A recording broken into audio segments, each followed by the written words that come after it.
Ladies and gentlemen, welcome to today's meeting. My name is Sean Wally. I am a graduate student in the MPH program at UNE. Thank you for taking the time to listen to my report on stopping teen smoking in order to reduce the risk of stroke. The need for a more effective intervention strategy to help people never start smoking or helping them to quit is essential. It is collectively our job to raise public awareness about relevant health issues. According to the CDC, heart disease is the leading cause of death for both men and women. About 610,000 people die of heart disease in the United States every year. That's 1 in every 4 deaths. Heart disease affects all ethnicities and nationalities. I narrowed down my focus to one area of cardiovascular disease, examining the cause of stroke in particular, and then picked an intervention that will promote stroke prevention. I would be remiss if I didn't take the opportunity to point out the critical signs of a loved one or person you know exhibiting a stroke. They are face drooping, arm weakness, numbness, usually on one side of the body, and speech difficulty or slurring of words. It is critical to call 911 as soon as possible. Patients who arrive at the emergency room within 3 hours of their first symptom of stroke often have less subsequent disability. Listed are the modifiable risk factors to review. The risk of having a stroke is nearly twice as high for African Americans as it is for Caucasians. Stroke risk increases with age.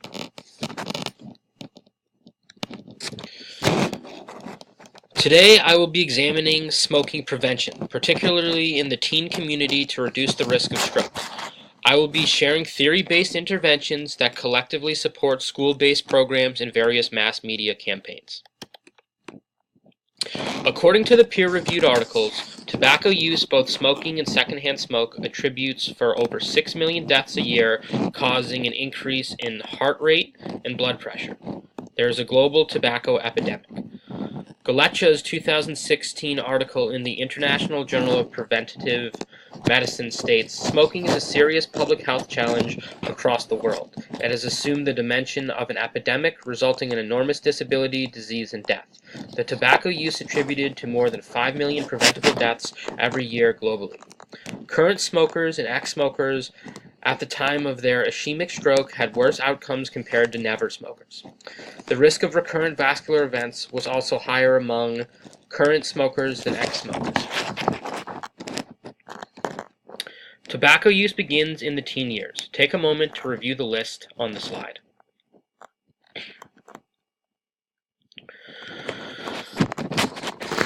The number of friends who smoke, tolerance of tobacco use, where tobacco is allowed to smoke in the house, car, or public places, and attitudes about current smoking behavior. Many teens begin experimenting with cigarettes to fit in, be cool, and be popular. All teens are seeking approval from their peers and are highly susceptible to peer pressure. They flatly disregard all warnings against tobacco use because they feel invincible. Teens are also easily captivated by environmental influences of advertisements and mixed media representation of young people smoking. The influence of the constructs of social and subjective norms and the social climate and attitude of smoking all determine whether one initiates smoking or considers quitting. The importance of social influences definitely impacts adolescent behavior. Social influences from peers, family, and advertising of tobacco products all encourage teens to smoke, to be sociable and popular. In order to have the strength required to quit smoking or say no to smoking, one needs self-efficacy. Education often builds this confidence as well as creating a higher self-image. Self-efficacy is needed to overcome social pressure. Knowledge helps to build self-efficacy. Working with school systems to reach children in school settings seems the perfect place to reach this targeted population. Decreasing youth exposure to cigarettes and changing the social climate with respect to smoking are beneficial steps to change this risky behavior.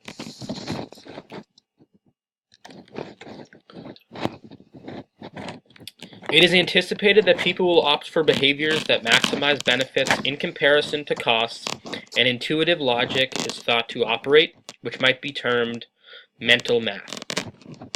Finding the best way to both educate and motivate the public through theory-based intervention strategies and programs that will most effectively help the targeted population to gain insight and awareness to change their habits is our primary goal. The theory of reasoned action, the theory of planned behavior, social cognitive theory, and the trans-theoretical model are relevant theories that apply to the determinants and constructs. As theories, they lend themselves to helping to change behavior objectives and are useful in establishing interventions.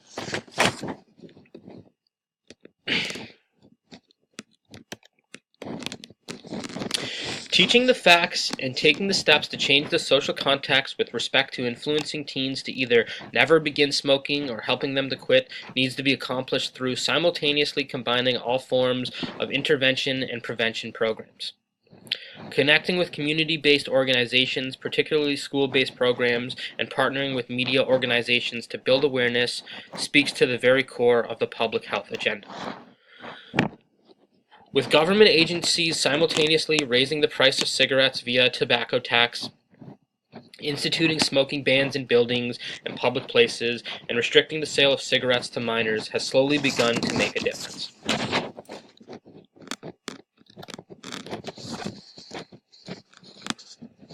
The goal for each campaign when attempting to influence a change of behavior is to make it easy to do the right thing and more difficult to do the wrong thing. The use of all forms of media, television, radio, computer ads, and all forms of social media accomplishes providing reliable information to both a large population as well as a targeted population in a timely fashion, while also suggesting interventions to alter unhealthy behavior. By being able to change the public image of smoking by making it socially unacceptable behavior through targeted media campaigns would be extremely effective in today's technological world. Using videos like the one attached and the app listed below, it's for one smartphone combined with a school-based program like the Not Tobacco program described on the next slide are examples of my intervention plan. The American Lung Association, established with the Not on Tobacco program, its primary goal is to help teenagers quit smoking. It is organized as 10 50-minute sessions meeting once a week. It is comprised of same-sex groups led by a same-sex facilitator of 4 to 12 teenagers during school hours at school. A 3 to 6 week recruitment period began the program with media and advertising done to promote it. It is a school-based program held during school hours that had been advertised to get the students interested and then made it convenient for them to attend. By having small same-sex groups taught by same-sex facilitator and using teen-friendly language helped engage the students attending the program. A small group would allow the students to bond and talk about the class afterwards. The interaction is what social cognitive theory is based on. All the information that is learned enhances self-efficacy and awareness.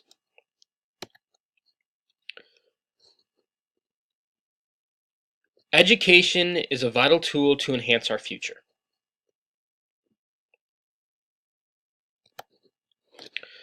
This program and others like it, followed by social media apps and campaigns, all reinforce raising awareness continually to help alter teens' behavior. Social cognitive theory addresses the influential power of both observational learning and social influence.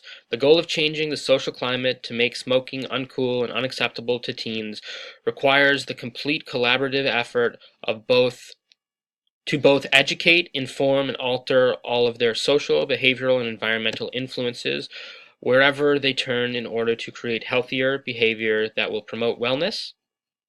I believe schools could keep progress reports, but every student could also log into an app on their phone. Like with Facebook, this is something teens will willingly share, especially if it is cooler to not smoke.